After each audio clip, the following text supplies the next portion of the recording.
I'm going to be sharing my first impressions, my honest opinions on Spec Driven Development, just beyond the current hype. So, Spec Driven Development is currently being pushed as the most or the only correct way to build AI applications.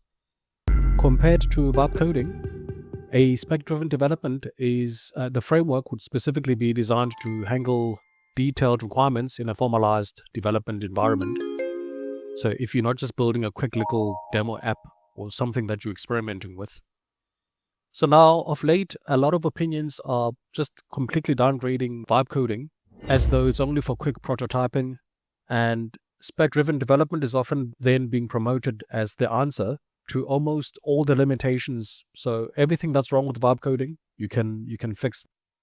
But when I actually started using this spec-driven development to build a real application, wanted to just find out if it's completely superior to vibe coding in everything.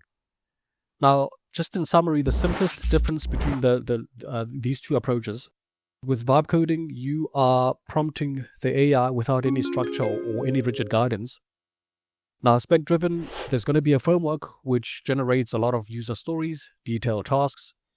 So the AI doesn't directly execute the high-level prompt. Instead, it goes through all the tasks that the framework would have generated. Now, immediately moving on to the first point, spec-driven is a lot more document-based, where the developer has to review the user stories and tasks before the AI agent can start working. This is a lot more expensive in terms of time, because now, obviously, AI can generate these documents, these MD markdown files, much quicker than a human can read them. And then also that the AI agent has to use a lot of subscription tokens and credits, just even before doing any code, just generating these markdown files or using a framework. There's no AI model or subscription that's free, so its tokens are being used. In the examples where I was using OpenSpec, the end result of the generated code was still not perfect, and it's still needing some corrections. So this is despite having gone through all the trouble of generating all these markdown files and the whole ceremony. I still ended up with more or less the same thing, one of the problems with vibe coding. End result, I still needed to fix it. Okay, now another point. AI is typically the bottleneck, and frameworks such as OpenSpec, GitHub, SpecKit, they don't actually generate the code, but their task or role is simply to just break down the high-level prompt into more traditional user stories and tasks. So that's the one important thing to keep in mind. Now, the main bottleneck is going to become the version of the AI model or the AI agent. For example, I used GPT 5.3 codex in VS Code, and this model was not great. It was slow. I had to keep approving every little action. There are some extra settings if you wanted to just automatically approve every little thing you're doing, but all in all, it was still a little bit slow. And then another model came out, an improvement GPT 5.3 from OpenAI. And this is meant to be a better model. It is much quicker. But then I decided to try a completely different model from Anthropic, the much older Claude Haiku 4.5.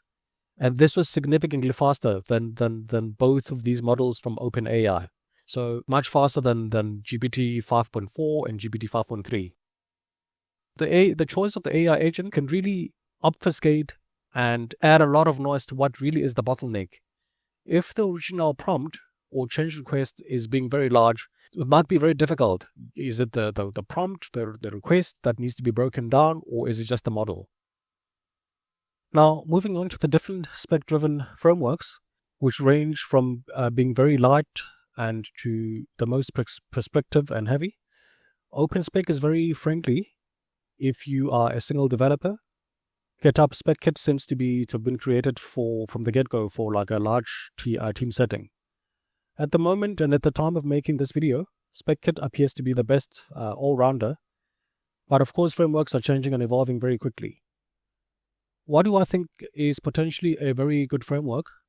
Currently, I like the concept of BMAT, the concept of having multiple parallel agents working on a large task or large project. Now, this feature is also available in VS Code in some sort of fashion. It's not really specific to spec-driven development. So in VS Code, It's possible to run parallel agents to do different tasks. I would imagine for BMAT, this concept is a lot more organized. It's not just manually spawning a new agent, but for, if you want to orchestrate agents towards working for a specific, very, very specific project. TESL is another spec-driven framework. In my opinion, I think it's a little bit too advanced, a little bit too futuristic, maybe outside the scope of a mainstream spec-driven development. The philosophy of TESL is that you are really following a very, very purist definition of a specification as code. The developer doesn't really interact with the code or change the code. Everything that needs to be generated is done through a specification. Theoretically, if it's possible to reconstruct the entire application from just the specification. So at the moment, in practice, most developers would be using either GitHub Spec Kit or OpenSpec. My first impressions of OpenSpec, which is meant to be the less prescriptive and the lighter than Spec Kit, it does generate a lot of markdown files. And if a developer has a lot of patience, if you've got a lot of time, a lot of subscription tokens and credits, eventually the AI agent that's doing the work is going to churn through and work through the long list of tasks. Now, structured AI coding. If I wanted something a little bit lighter than spec driven, there's no methodology that sits between vibe coding and spec driven. Honestly, at this stage, I prefer something much lighter than OpenSpec. This is going to mean that whatever it is that's lighter than OpenSpec is no longer spec driven development. It's no longer the formal definition, because now the developer is manually creating instruction files. The spec-driven development framework is supposed to do all the work. But I found this manually having to create your own specific instructions. I found this approach to be a lot more quicker and a lot more direct.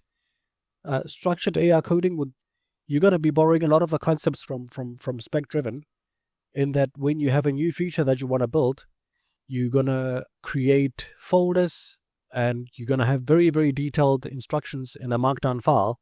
So once again, you're not throwing a quick little prompt in the chat box, and it's still going to rely on the coding agent being sophisticated enough to have some sort of plan mode.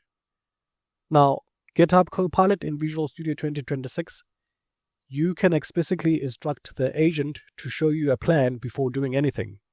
So Claude Code has something similar, which is a little bit more sophisticated. So then when you are using your own structured AI coding, there are no user stories. Of course, you can write them yourself. So you can do this yourself. There are no tasks, but you do have to write down explicitly in detail how the AI is going to have to complete the feature or task.